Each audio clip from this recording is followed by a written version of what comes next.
I want to talk about bowl opt-outs. How do you feel, Hayes, about bowl opt-outs?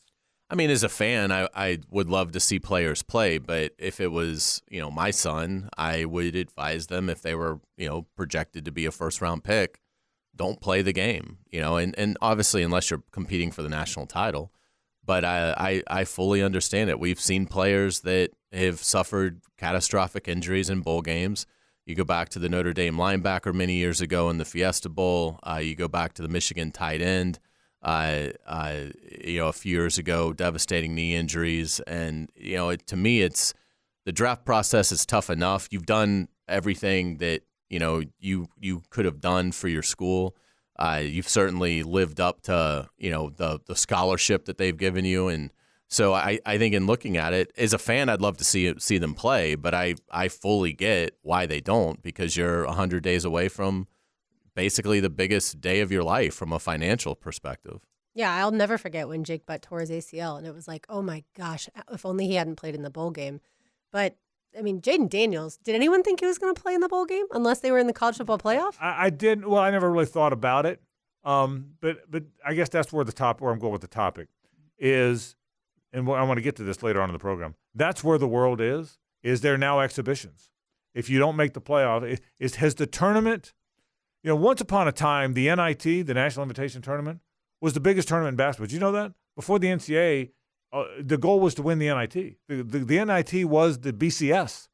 And then once they came along with this thing called the NCAA tournament, the NIT became an exhibition that nobody cares about.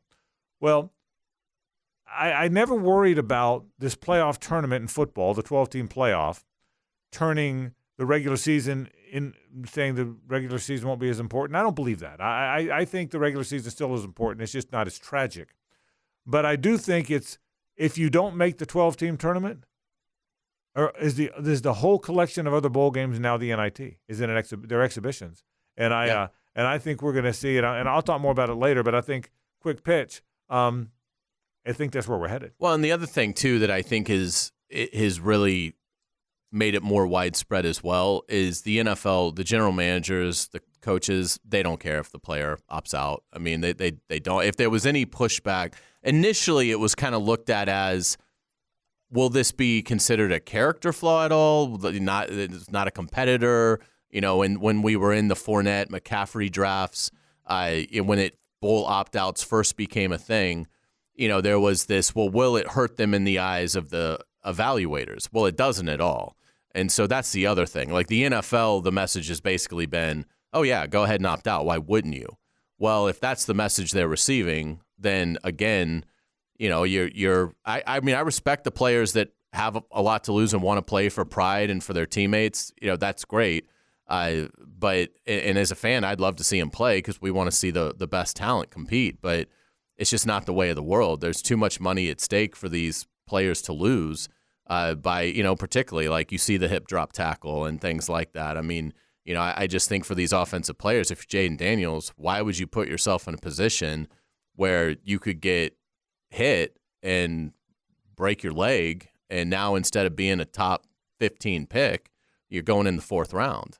And oh, by the way, more and more of the transfers, I think, are going to leave us with less loyalty. I mean, Jaden Daniels, isn't his second school. Does he bleed purple and gold? Like, I don't think so. I mean, yes, he cares about the draft, but it's also, I wasn't born and raised a Tigers fan. I didn't dream of going to LSU my whole life. So, yeah, I'm going to do what's best for me anyway.